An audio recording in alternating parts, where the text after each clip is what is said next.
I just got access to Soulframe a couple of days ago. Let's take a look at how it performs.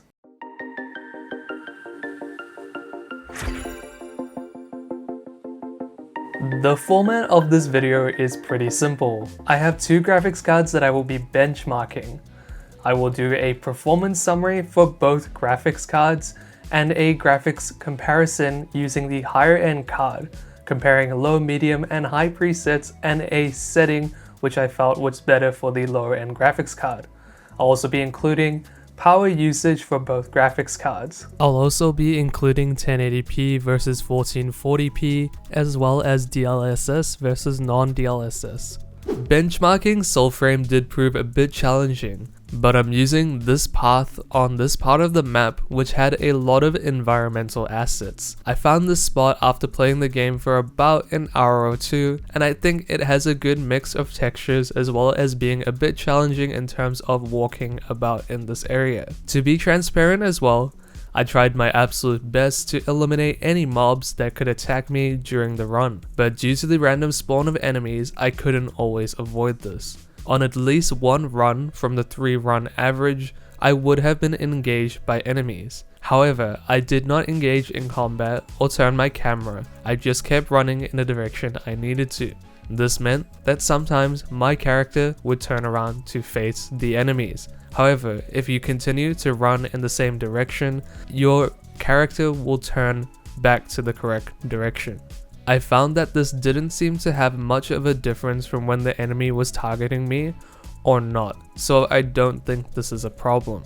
The majority of enemies as well will continue to target you and follow you until they are eliminated, but they will not outpace you, so if you keep walking away, they will always be behind you. Also keep in mind that the underground city tile set had a much higher FPS than above ground, but I think the above ground benchmark run is pretty decent in representing the game's performance. Last thing is that the game is still in closed alpha, so performance could be subject to changes in future, and the graphical quality could change as well. I'll look to update results in a future video as the game progresses. For our system specs, I will be using the Zotac RTX 3070 as the higher end card, or mid-range card as of 2024 in my opinion, and for a little while now, and the RX 580 2048 SP from AliExpress, which is basically an overclocked RX 570.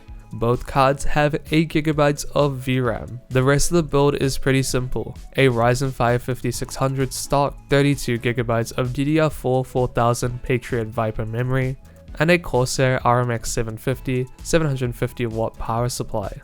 I am using the latest Nvidia drivers and AMD drivers, and the benchmarks for the RTX 3070 were done on Hotfix 3 patch for Soulframe, and the RX 580s were done on Hotfix 4 patch for Soulframe. But I did test to see if there are differences in performance between these two hotfixes, and there weren't any that I could see from the RTX 3070's results. Rebar is on for the RTX 3070, but I did not get SAM working for the RX 580. I believe it actually needs a custom BIOS, which I didn't have time for. The game will be played at DX11, but I did check with my RTX 3070 on high settings, and there didn't seem to be too much of a difference between DX11 and DX12 in terms of performance in this game. Let's head to the benchmarks. First up, we have the RTX 3070. I'll run through the numbers first and then show you some gameplay comparison. As you can see here,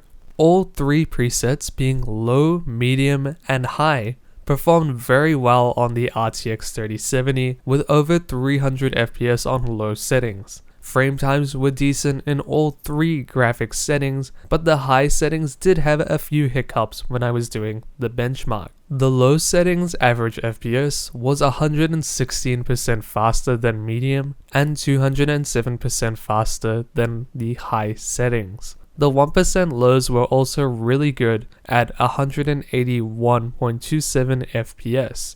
The medium settings was 42% faster than high settings on average FPS. The medium settings had an okay 1% lows at 94.20, which was 30% faster than the high settings 1% lows. The high settings were the lowest performing, but still provided a more than playable and enjoyable experience at 105.53 average FPS, which was 30% slower than medium. The 1% lows were great at 72.23 FPS on high settings. Very happy with this result, showing that this game isn't really limited by the 8GB of VRAM on the RTX 3070 too much. Now let's look at some gameplay quality settings. On the low settings, we can see that the textures are not as smooth anymore, as well as lighting not being as accurate compared to the medium or high. If you look at the ground and see the stones, they seem to be very flat. The shadows that are present in the medium or high settings are gone as well as giving a brighter image in some areas.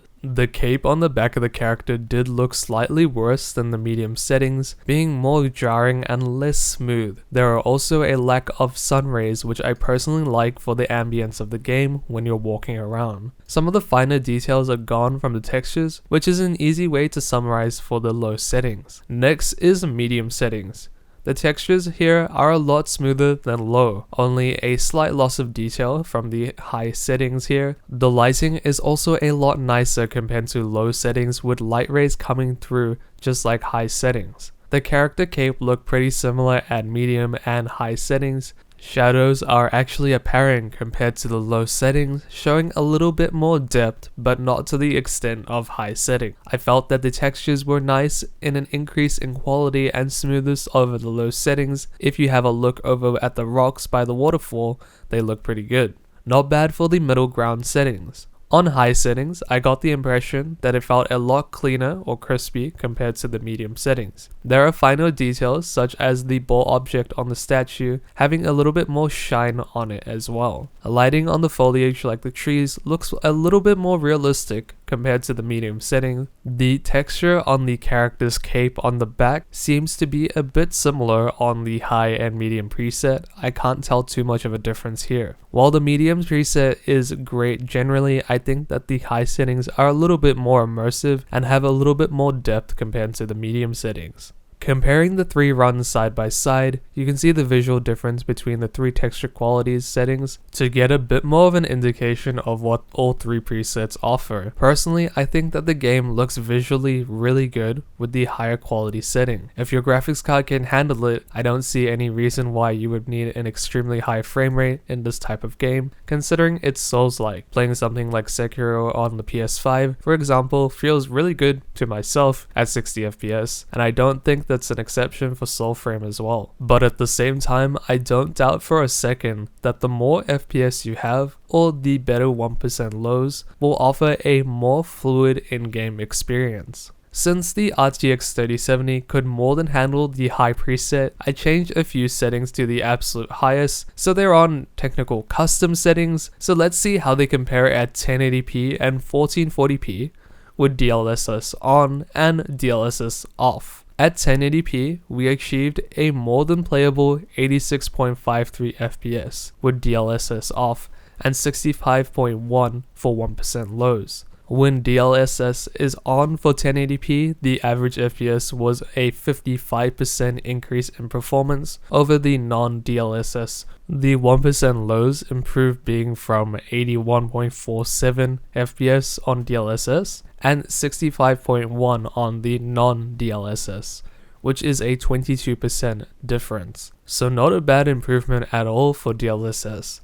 I'll show you the visual quality difference at 1080p right after the 1440p results. For a playable game, I think the RTX 3070 is probably reaching its limits in 1440p with higher settings. As you can see here, at 1440p, no DLSS, we got 58.73 FPS, which was playable, and 46 FPS for 1% lows. While I would have liked something smoother than just 60 FPS, visually the game looks really good at 1440p with this very high custom settings. DLSS is here to fix frame rates at 1440p a bit. with 90.93 FPS, which is a 55% increase in performance over the non-DLSS 1440p. And for 1% lows, a 50% improvement going from 46 FPS on non-DLSS to 68.77 FPS on DLSS 1% lows. A solid improvement with DLSS here, and I think there wasn't too much of a hit in visuals for the game. Since the RTX 3070 could more than handle itself on the very high custom settings, I think it's appropriate to compare the 1080p and 1440p results.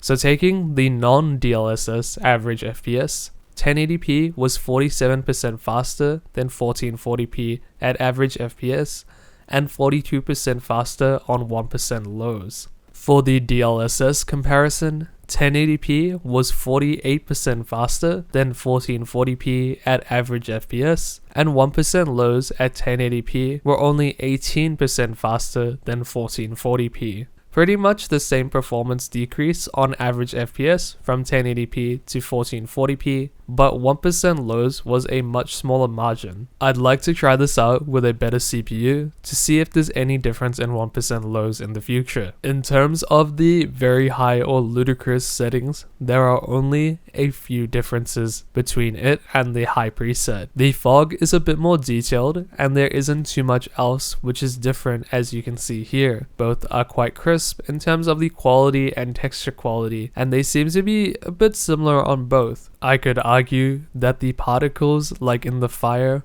on the very high settings look a bit better, but that is a little bit of a stretch, to be honest. For the DLSS comparison, I couldn't really tell too much of a difference between the DLSS and non-DLSS versions, but they are subtle when turning the camera around.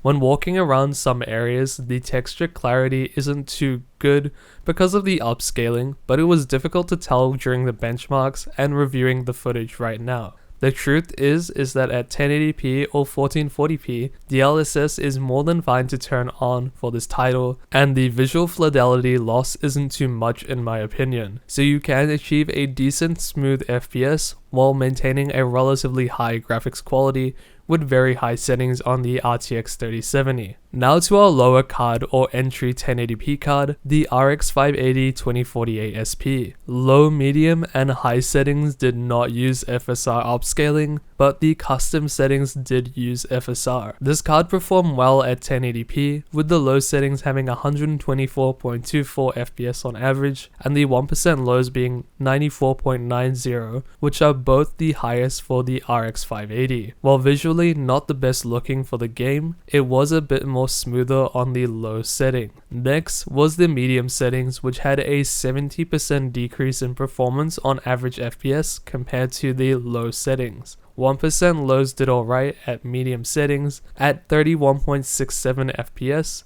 and considering that the average FPS was 37.37 FPS, I think this is a pretty good result.